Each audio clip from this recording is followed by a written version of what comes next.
asangani na mwasi mais aéjaculaka te. Eza cause pe ya hémorroïde, eza pe cause nango. Bandeko bazali bana mboka ninga koyebisa bike musala nga nazala makasi na kini. Mais depuis na kina poto en tout cas force nanga ki mobali sila. Musu ba ko soulever likambo ya climat. Na ngina tuna est-ce que climat autre le bagao hiver malili et bébé saraba et bébé saramibali est-ce que ça solo? Faux débat, c'est faux et archi faux. Malili et bébé sera jamais mibali.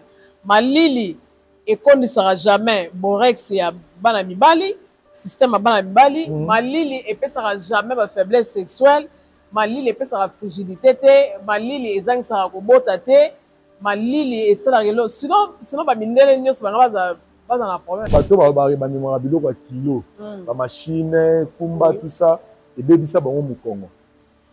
Oui, na cité qui a que parmi ba cause hémorroïde, bato ba soulever ba lourde charge wana. Solution nini mama Pichu amemeli biso na bandeko oyo ba koisami na bokono wana. OK, na bandeko ba koisa na bokono wana toye na zingenali sipo, diazostimule na zingenalis comprimé.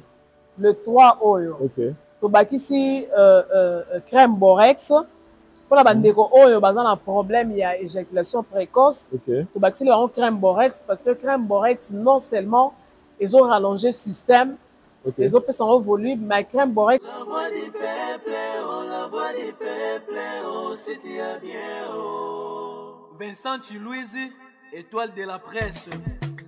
La voix du peuple, toujours longueur d'avance. Les informations partout dans le monde. La voix du peuple, toujours actualité dans actualité. Salut et bienvenue dans votre émission Réponds-moi docteur, on a chaîne à Bisso, la voix du peuple. Une émission qui est conçue juste pour nous aider Bisso, bandeko et autosala médecine te, mais to yeba nini et c'est la Bisso pour se comporter devant différentes maladies, conduite à tenir ni trop ça là et puis comme la Bisso peut se maladie on a noyé ni trop ko se comporter ce qui est quoi ça minango ni no ça là pour que on s'en sortir nango au connaître un bon guérison.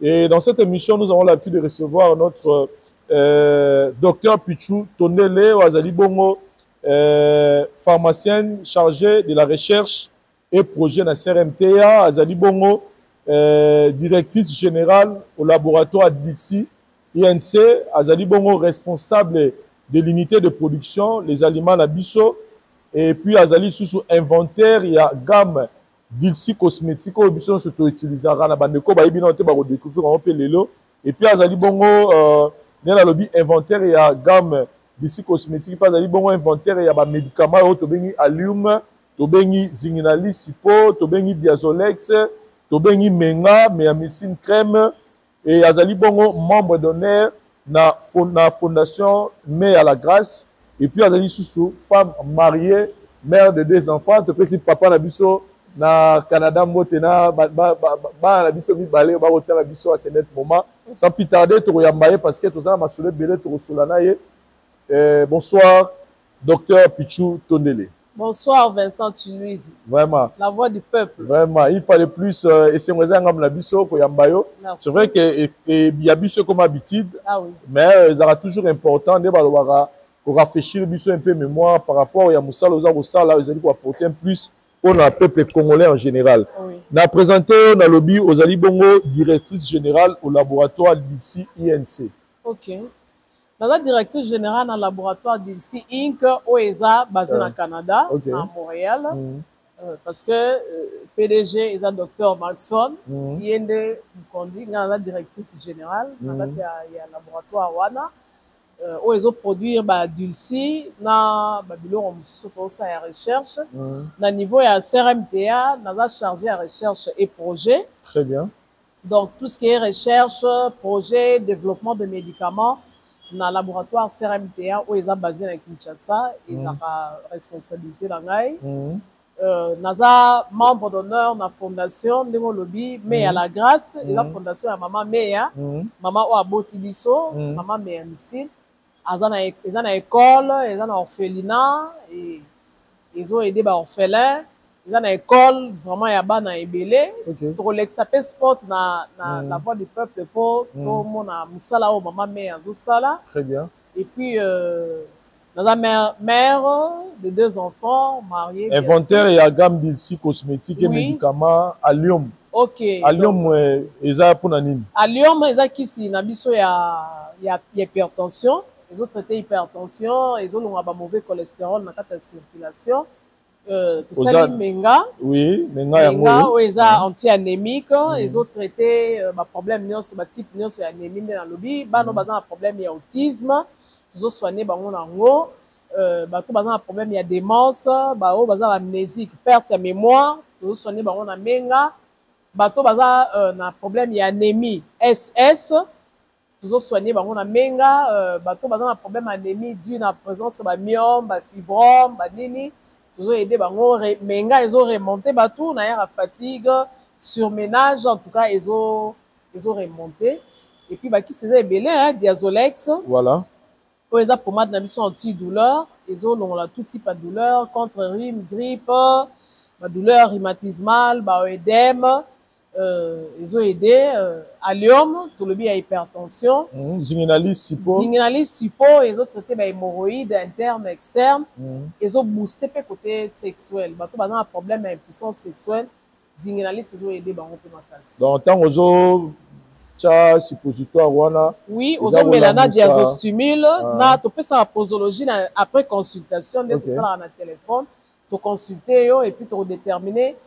Quantité ni ya ba boîte orozoa ya zinginalise diazostimule na zinginalise comprimé. Très bien. Na ba problème ya impuissance sexuelle. Très bien. Oui. Et aux alipé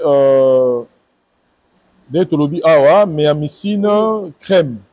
Méamycine crème ils ont traité ba problème ya peau, eczéma, maladie MPC, ba mycose, bato baza na problème ba loto ici la raté méamycine crème ils ont traité ngo. Ba maladie ya peau hein ba psoriasis ba maladie mo ba bengaka de Verneuil ils ont traité ngo en tout cas maladie nyonso ya peau même si nazo traité ba plaie ya ba diabétique parce que dans la médecin mo na tanga toujours kombo na ye docteur Kensese na hôpital général ya mama emo en tout cas ba plaie ya bato baza bato ya diabète o baza ba plaie ils ont guérir te méamycine crème azo si ba plaie wana. Très bien. Ouais. Et bon, la bateau, bazar a pas Mbassou. Mbassou, méamycine crème n'a d'ici au collagène. En tout cas, tu as au moins 5 personnes en gros associées à l'antibiotique. Hein, tout le monde qui est résulté avec le pota, on a ce pota, ils ont matin quoi. Donc, ceux qui ont dit qu'il y a les boulous, penda, moussou, ils ont bot, type pote au cas. Ok. Méamycine crème, OEP, pour na bano, bazan ba problème ba teinte tondante, hein. Mapalata, makodia, voilà. Méamycine crème azo sil ça. Wow. Parce que makodia pe bat bazora on a salon de coiffure, hein. Na lobango toujours, sur OK salon de coiffure, il faut aux en habitude à remettre ma tondeuse na yo. Parce que ça ba biloko moko et se contaminaka d'une personne à l'autre.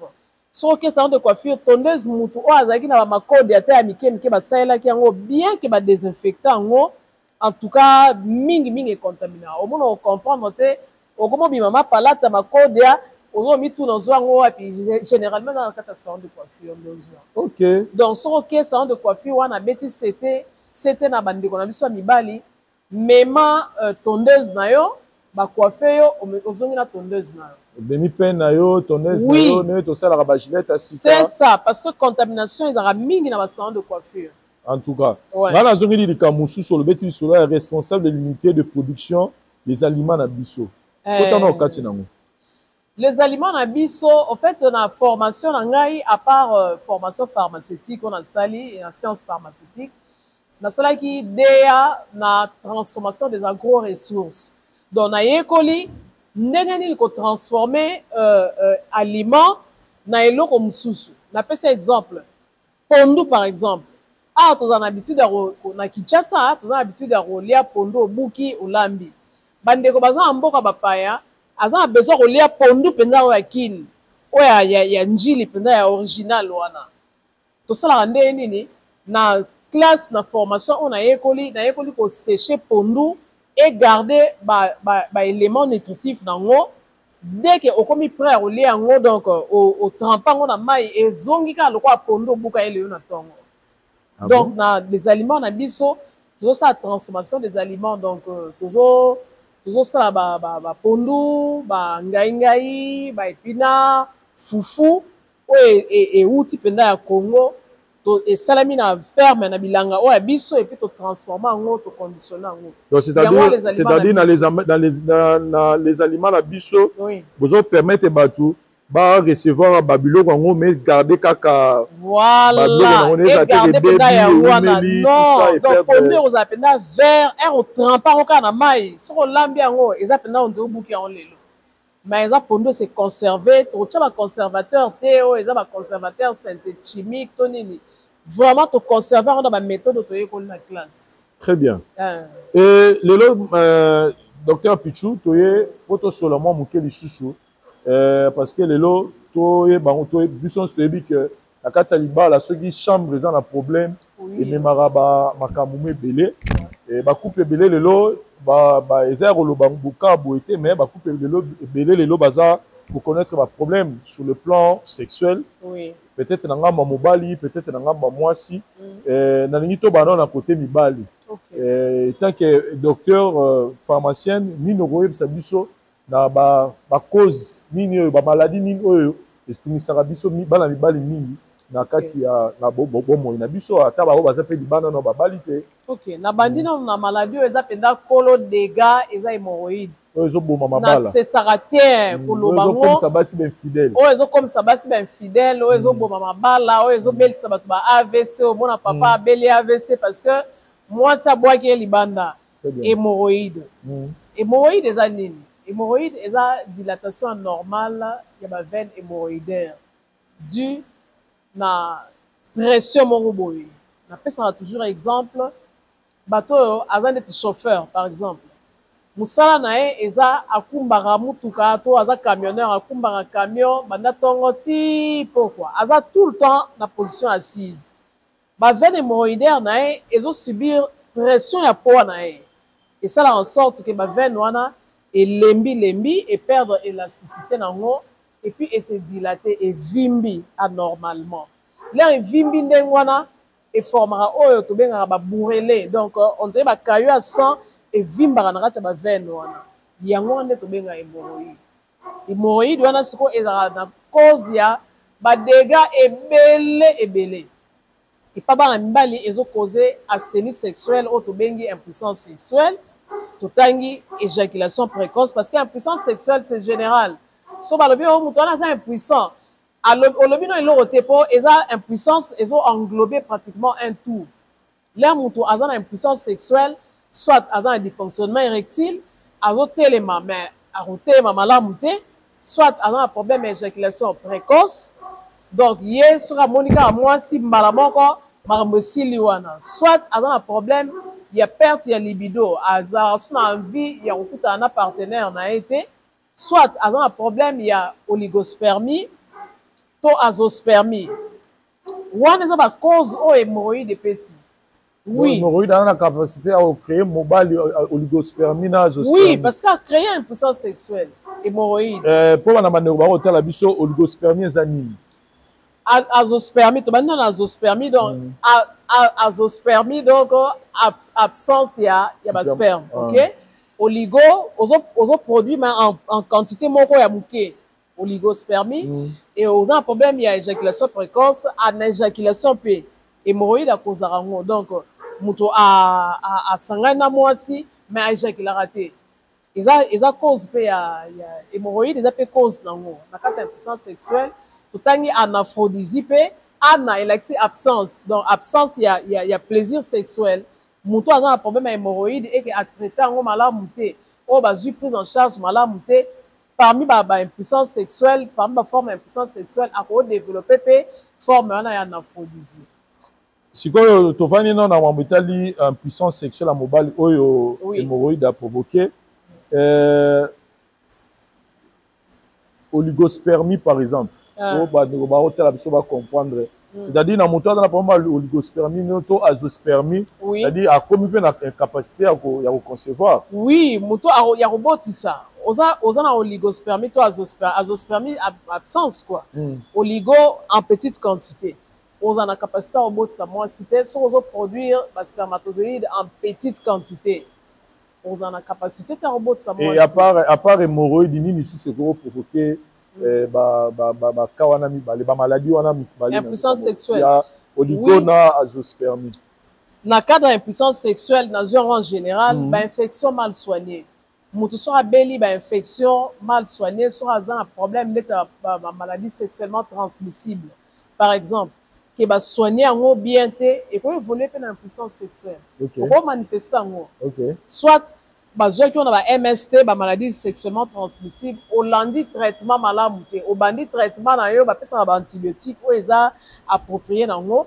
Mais traitement s'il était, yo quand c'est net qui bien au cas de traitement dans un antibiotique parce que tout le monde toujours traitement antibiotique malamu au banda ya ngote que au bandi en haut kata en haut parce que wana ozo rendre pendant ba bactéries ba microbes plus virulentes que avant donc malamu kuto melano qui cité antibiotique et au bandi antibiotique au kati. Très bien. C'est comme muto asali a développé MST a beli neti gonorrhée par exemple a beli maladie to benga syphilis ba PC traitement avec l'année traitement na ya amoni ke katikati ya traitement ba symptômes ba signe oya za romona ke ebungi to azosala ba urine moko purulente na ba tofina eza lisusu te akati traitement na ye à la longue mutu wana ko développer pe stérilité secondaire.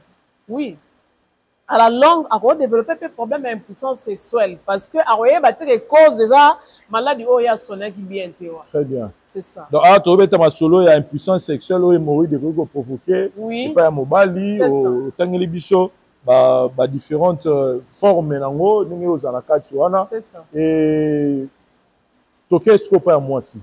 Et pas moi si hémorroïde cela a fait quand même des dégâts. Et pas moi si hémorroïdes, ils ont causé frigidité chez la femme. Frigidité, donc moi si à la possession que sangana mbalité. OK, absence il y a désir ou un sexuel, il y a un la frigidité. En fait, frigidité, ils ont pas maladie, ils ont problème neurofonctionnel, ils ont trouble neurofonctionnel, ils ont quand on a raté un autre moi si. Bah cause ils ont belé mais hémorroïdes, ils ont responsable il y a frigidité pas moi si. Voilà. Oui. Évolution nango et pas un moto ce qui a négligent et gros mais il y a frigidité. Il y a hémorroïde sur la dans hémorroïde que les gens nango azo négligent et comme maïti wa. Oh, moi si ton mobile yo a négligé hémorroïde pour développer stérilité secondaire par exemple. Parce que là aux un problème de dysfonctionnement érectile et pas mobile. Aux autres maman la muté. Tous un problème il y a azospermie ou oligospermie.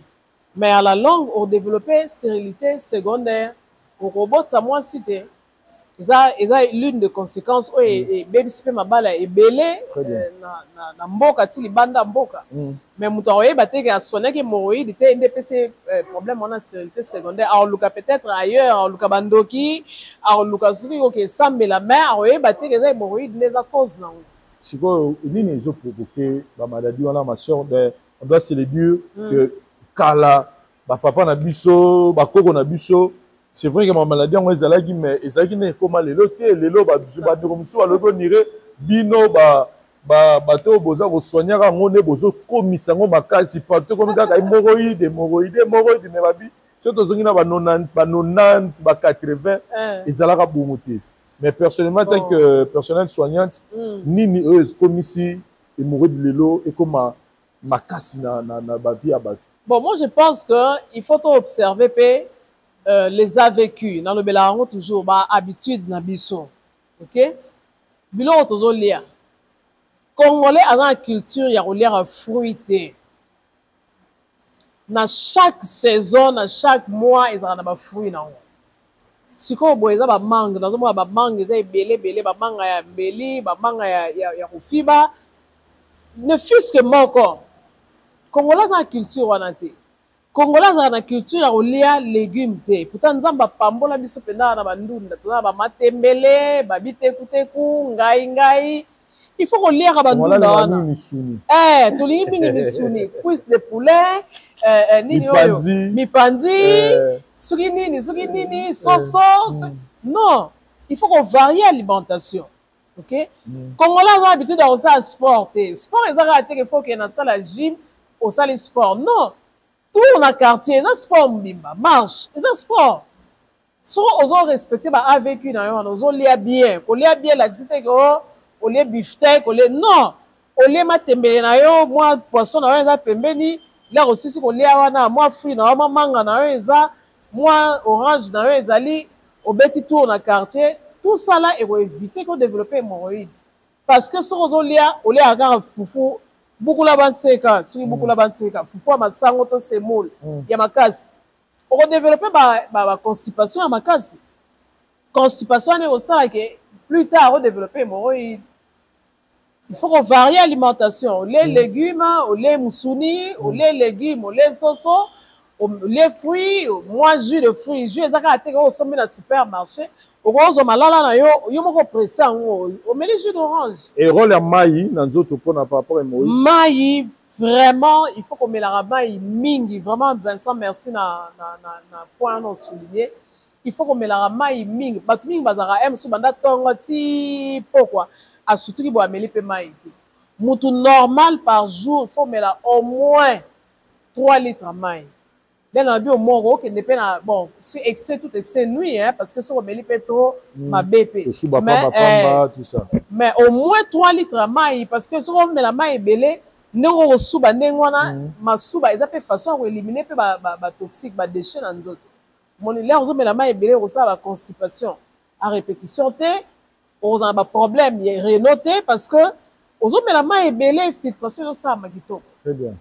En tout cas c'est très important wana eza ba cause donc ba cause liboso soulever eza kolandela régime alimentaire na biso et ya mibale ba cause eza nini pour éviter ba constipation à répétition. Parce que si on a une constipation à répétition, on dit que afin vraiment à longueur de journée, et moi je pose au télémi même moi 5 minutes au bêtis moi même 5 pas na bureau, seulement 100 pas na bureau na yo puis au fandi. Et ça la bien que banda tong au fanda qui na ordinateur ti aussi ça na 18h. Non. Il faut moko au se relaxer au sali moi tour moi nini et au ça en sorte que ba veine na yo hémorroïdaire et ils ont la sollicité la pression on a pas perdre l'élasticité là les lots ba donc la biso bazali bana mboka parce que les lots YouTube les sous mambo ya pototé comme partout voilà. Mais on s'adresse plus les lots na ba ndeko bazali bana mboka minga ko yebisa bige musala ngala zara makasi na kini mais depuis na kina poto en tout cas force na ngaki mobile ici là sous ba soulever mikambo ya climat na ngina tout est-ce que climat autre le bagao hiver malili et baby sarabane baby saramibal est-ce que c'est solo débat c'est faux et archi faux malili et baby sara jamais mibali bon se faire soigner ou un problème il y a à Monique a remarqué qu'il y a un problème il y a stérile sexuelle qui est impuissance sexuelle et s'est développé dans d'autres nae à l'anda traitement malili et qu'on ne sera jamais borex et bana mibali système à bana mibali malili et peut sera jamais ma faiblesse sexuelle malili epesaka frigidité te malili ezangisaka kobota te malili esalaka elo sinon bamindele nyonso bango baza na problème d'impuissance sexuelle po bango babotami na malili bakoli na malili non c'est vraiment un faux débat soki moto a remarqué que a développé problème moko na sens wana c'est qu'il y a une anomalie alandela yango à se faire soigner en zone année normale sikoyo na bato bandimaka biloko ya kilo bamachine kumba tout ça ebebisa bango mokongo. Oui, na cité qui a que parmi ba cause hémorroïde, bato ba soulevera ba lourde charge wana. Mais si exemple ça na yo, luko sala sport. Ozo luko sala sport, ozo luka o lié correctement pour opesa occasion na te hémorroïde et frapper yo.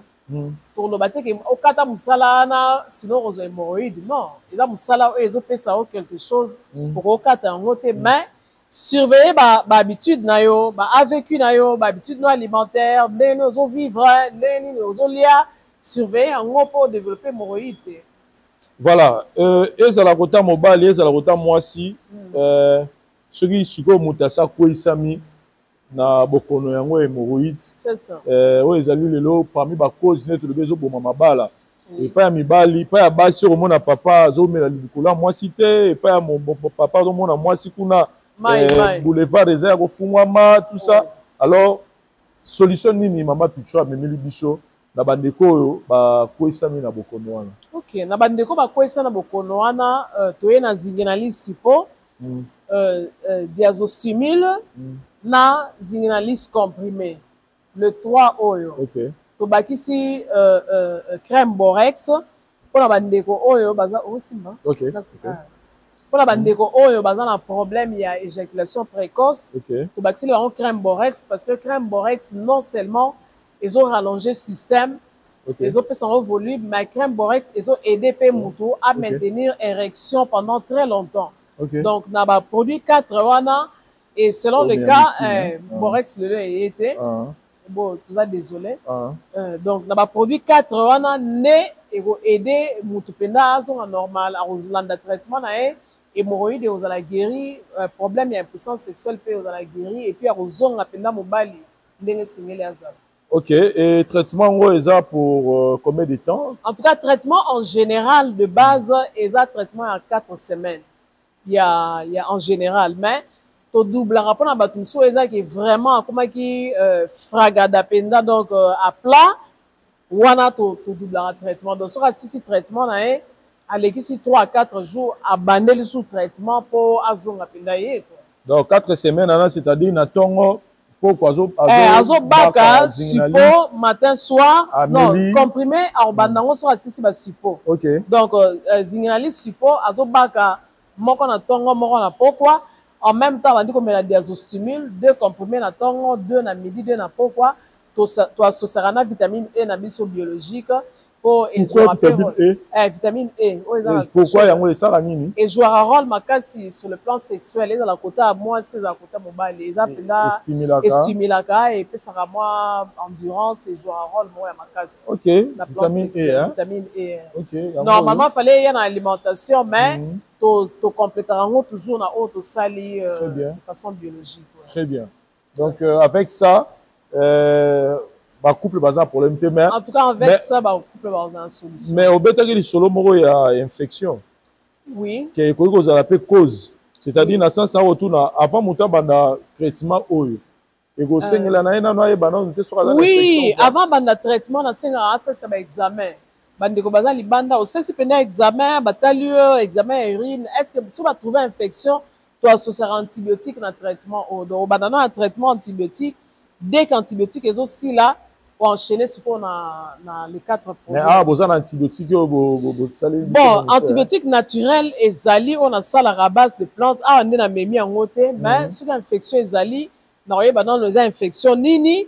Et à partir il y a infection autre et bah dans na ebi antibiotique nini ba plante nini on a osala o ko balayer ba bactéries on a ce qui OK antibiotique moi makasi to voilà en tout cas c'est important pour na biso ba ndeko to otala to biso ba mibane to na ozala toujours performant na mbetu pour na to satisfaire ba maman na biso donc ceux qui prennent technique ezali ko rasonité benga numéro à maman puis tu te donnes les toucher au bas de l'écran benga expliquer pour nous en comme ça la ça ni nous ça là pour que aux en a besoin au mélange à tout moment ba stimuler sexualité oh mélange oh non ba tu la ngai en Corée ou Kinshasa tout ça biloko tout wana mais biloko de ba plutôt ba médicament oyo aux en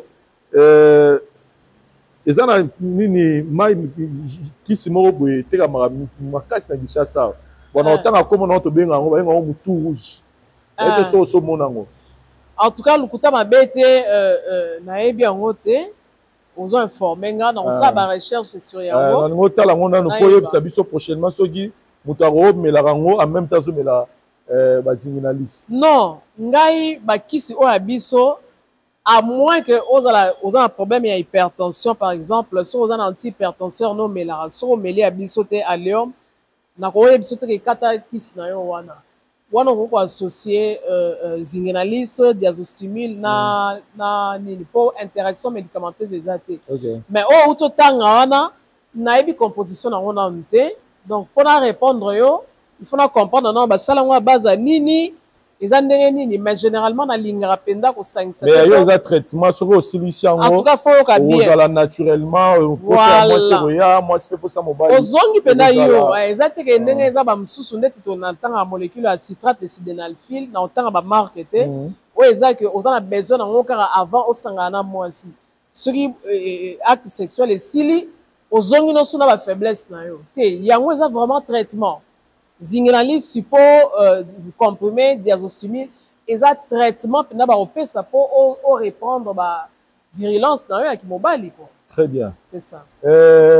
Là maintenant, nayebi ke soki moto soigner kati, il faut que libande ezala bien. Bien sûr. Tu es le solo sikoyo ya d'ici cosmétique. OK. Pona bandeko baza na problème neti ya ba tampon. Ba maman mona lelo komaka soki fonte de tezate, moya bimezate. Au monde maman na fête ne musu meda au monde na ndako. Ombe mususu. Solution ni neli bandeko baza na problème ba tampon, bandeko baza na problème ba bouton.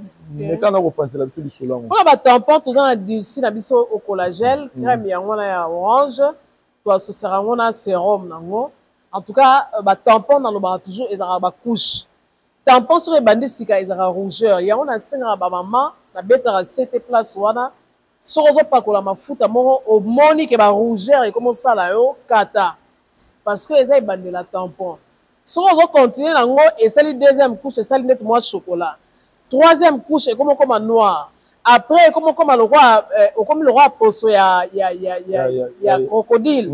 Wana pineko ezaba 4-5 couches. Siko d'ici au collagène à traitera azo éliminer ce que la couche wana do ba peau morte wana ezo s'éliminer entre-temps azo régénérer pe poso na yo. Traitement à d'ici au collagène. Donc toi tu as ba tampon so pas coller. La Orlando traitement bien sûr la baguette magique te abandi lelo une semaine ba tampon sili wana lukuta. Ako pakola penda gamme penda ya d'ici donc arozwa d'ici au collagène au même 5 pots.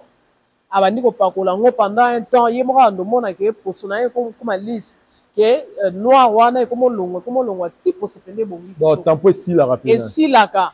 Mais avant de jouer la gommage savon d'ici ndé azo longo la yo azo gommer yo ba poso nyoso wa mabe wana. OK. Oui, tout ça d'ici réparatrice, crème réparatrice na biso eza wana ils ont traité ba bouton ba acné en général, ils ont réparé le poso eza crème o nga na salila. OK.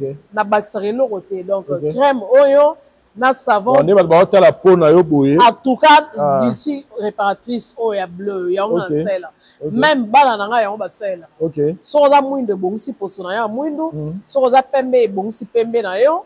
Ozo sel na savon o ya gommage. OK. Ozo sel ngo soki poso esali neti kobeba ndeti malili ebebisaka biso lo poso to awa moi ebebi so lo poso to elanga ebeti yo ro associé pe sérum nango ezongisaka poso kitoko esala lokola botox en fait eza fait à base d'acide hyaluronique ezongisaka lo poso pena ozongi jeune en quelque sorte. Toza na crème na biso cheveux d'ici cheveux ils ont traité problème en souki, ils ont collé sa souki, cheveux ils ont abîmé, cheveux et katana, bato ba colorant, teinture, à rosser la d'ici cheveux na huile na ngo, ils ont aussi souki kitoko, ils ont un shampoing na ngo pe, ils ont aidé ma casse. Ils ont un parfum, malheureusement parfum tu arrêté dans la production. Pourquoi? Pour expédier parfum c'est moins compliqué dans l'avion. OK. Balinga penda ni ba longola toujours collé en haut. À moins que qu'il n'envoie mususu ya on doit arrêter qui dans production à parfum. OK. Mais bato baza local baza na Kinshasa barozwa parfum na bango sans problème. Ba ope baza en Canada pembe na biso na barozwa mais oyo spécialité si ya parfum na mnezani. Parfum na salango à base ba huile essentielle banzete, ba huile essentielle particularité na ngo ezopesa o solo kitoko oro yoka ngo ça. Vraiment. Et puis ils ont solo kitoko et puis ils ont déstressé. OK. Parce que bah huile essentielle on a utilisé nzoto. Comme ça ngamona apesa bino. Apesa bino sango lango. Kitoko. On pas penga. Ouais. Donc non seulement ils ont fait ça sensation à bien mais ils ont déstressé parce que bah huile essentielle on to saleli ils ont na depuis ça va charge belé be faut parfum mo do longo la stress que on ta boy bouchon embouteillage makasi fallait que ne placement boy pressé rendez-vous nini on pompe moi parfum na yo tu na moi so kitoko et puis et kiti so na moi kanda wana en tout cas en fait c'est ça huile cheveux na lobela ngo déjà ba produit menga to lobela ki ngo anti-anémique diabéwine contre diabète ba maladie à prostate Docteur Maxon contre ba myome, ba fibrome, ba kyste ovarien, vitamine E, anti-poison. Na biso pe eza wana. Docteur Maxon déjà boyé ba kanye na na myome to kyste ovarienne akomela ngo mpe akende na opération. Oui, oui, parce que ils ont résorbé, ils ont condensé.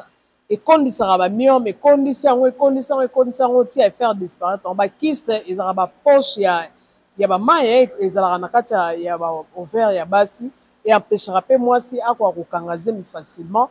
Sur azutiza na ya docteur Maxon et panzara ba poche wana. Et puis il déboucher ba trompe, donc il dégager penda pour moi ça dans la capacité à robota. Ils ont réchauffé matrice, utérus il y a moi si ils ont réchauffé en haut, donc on l'a traitement. Est-ce que jeune fille jeune fille à 19 ans, 18 ans, à reconnaître un peu pour ma myome? Oui, bah moins que ça, bah 13 ans, 12 ans, bah pour ma myome. Il y a une émission, on a toujours c'était bah maman, bah jeune fille, il faut observer moi là.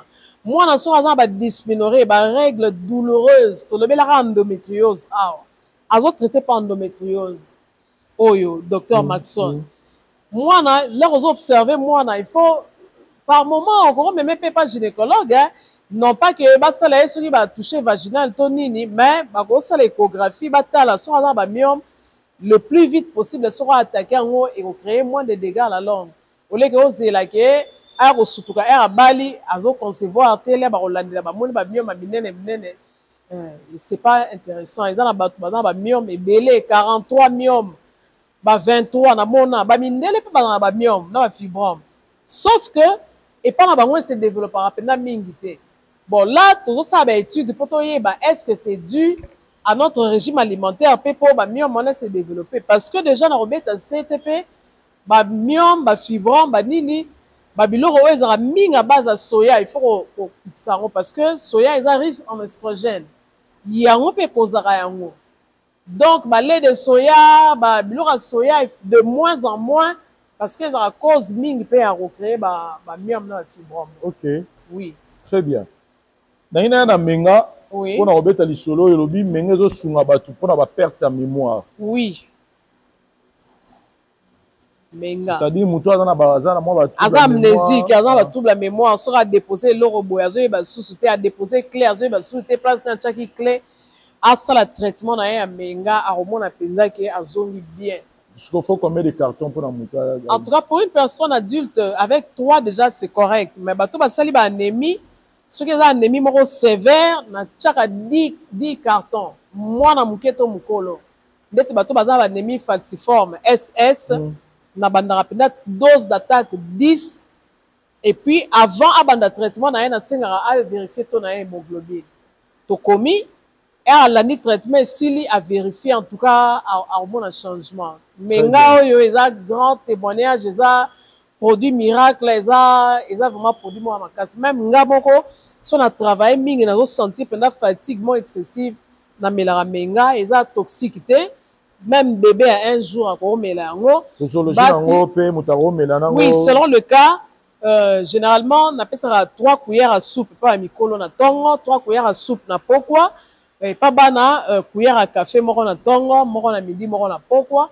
Et généralement, bateau bazan un problème, il y a anémie sévère qui m'a kila pendant qui tient d'être 5 grammes. Ou on appelle ça 3 fois 3, donc 3 cuillères à soupe matin, 3 midi, 3 le soir.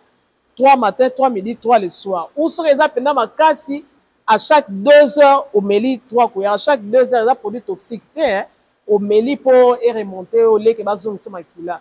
Pour exemple, ma confesseur religieuse, monsieur sur ma lingaozon sur ma kila, mais à partir de menga, rose la solution. Voilà, moutaroye ba neni azana hémorroïde. Bah si une hémorroïde, on appelle ça toujours. On a douleur moi ma casse dans mon congo. So on tambola, au sentir on dirait épine, hein? On dirait bah tubio sende na anus. Et ça signe hémorroïde. On ressentir bah brûlure na niveau ya anus, monte pendant na niveau anus. Et ça signe on a la sensation d'être que on a la protubérance d'être moi mbuma moko ebimi na sima. Et ça signe hémorroïde.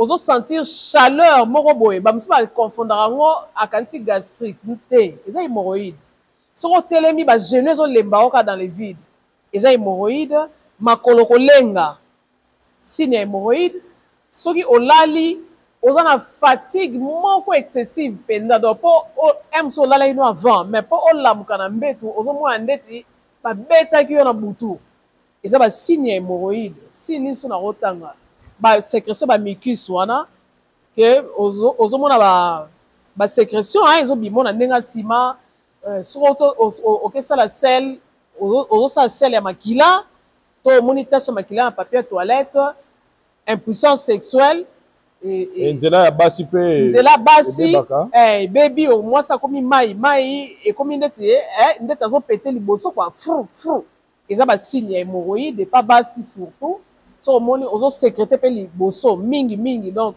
eza ba perte blanche te mais ba sécrétion ba mucus oyo au mona mwasi soit teki prothèse lip te excusez soit teki prothèse lip te au mona elamba pe ne poli eza signe hémorroïde mai tango bozosanga na papa air moko boye opangusi eza ba signe hémorroïde soko moni yango vraiment faut landa traitement avant ça ba dégâts. Très bien. Sikoyo bandeko baza na ba problème nyonso tangi oyo ba signe to tangi oyo baza na pousse ya ba médicament oyo mais par exemple mutu mo do tala biso za na Écosse. Mutu do tala biso za na Danemark. Oui. Ausa ndeni ko za ba kiso. Bon, à Bengi Bisso, excusez, à Bengi Bisso tout d'abord, dès qu'à Bengi Bisso, tu as les consultations à WhatsApp, tu as numéro, tu as en bas l'écran, à Bengi Bisso à WhatsApp, tu as les consultations, à partir de la consultation, tu as les prescriptions, et tu as la peau à joie. À partir du Canada, tu as soit un shipping, tu UPS, à partir de Kinshasa, na dépôt na biso, tu as situé dans avenue Université numéro 123. Non loin à rond-point Yolo Ezo, ils sont vraiment sur la principale. Sur combien nous quittons na arrestation, non loin à Yolo Ezo, au coup d'Abissoana et tout le monde qui s'y parle. Très bien. Oui. Et faut souligner sur un élément très capital pour la bande de Babengara. Papa na banana bande de Benga maman Pichou na zo sur un téléphone ité. Oui. Pour souligner les cambi ya différents ni na ba horaire. Suki na za Kinshasa ngana utilisera numéro oyo ya Vodacom wana oyo suki na 322. OK. Suki na se déplacer eza assistant na ngam gérer téléphone wana. Très bien. Suki eza na cas oyo eza na mesure te que à répondre yo a repesa ka numéro na nga ya Canada. OK. En Canada nazo insister bande ko ba respecter fuseau horaire parce que nous avons 6 heures de différence. Donc, pour y avoir heure nabiso, aujourd'hui heure à Kinshasa moins 6 heures de temps, pour y avoir heure exacte nabiso. Peut-être heure yozo benganga, so benga na 8 heures y a Congo awa, kuna tozo la la non. Donc, heureusement biso un téléphone. Insister soit na loba toujours na WhatsApp, au tiki message na yo, tozongela ba message nyonso to mona na nini et puis to répondre. Donc, de ko sora bengi au bengi biso to consulter yo to traiter yo to résoudre problème où ils a passé dans la santé. Voilà, ça c'est le cadeau ou la solution que biso la voix du peuple autonomie libino par rapport à différentes pathologies beaucoup za lango za liées na o état vie de couple na pour la harmonie et stabilité vie de couple na bino. N'hésitez pas à appeler notre docteur Pichu Tondele avec toute les potentialités nzamba PC maïle ba classe atangi ndora biso congolais. En tout cas nous sommes à disposition de la population. Partout vous êtes dans le monde, vous avez un cas, n'hésitez pas à appeler. Numéro et à Rosalana pour le service. Sinon, nous sommes arrivés à la fin. Il y a une émission à Bisso. Message à Soukoza, pour les Congolais, nous sommes à travers le monde. En tout cas, merci Vincent. Na Moussala Ozosala, ils ont vraiment mission munene à travers le monde. Na bandeko nyonso bazotala biso à travers le monde, na Kinshasa partout à travers le monde.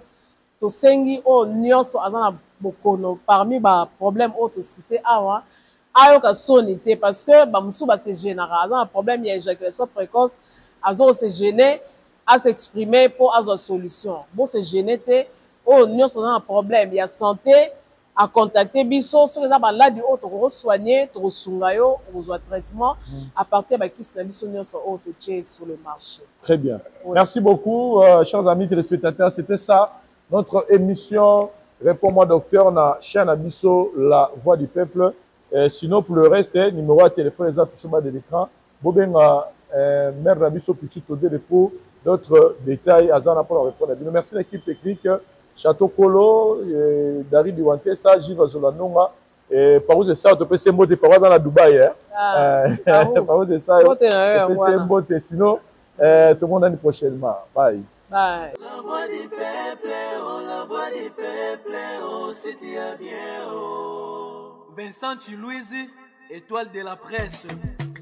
La voix du peuple, toujours longueur d'avance. Les informations partout dans le monde. La voix du peuple, toujours actualité, actualité.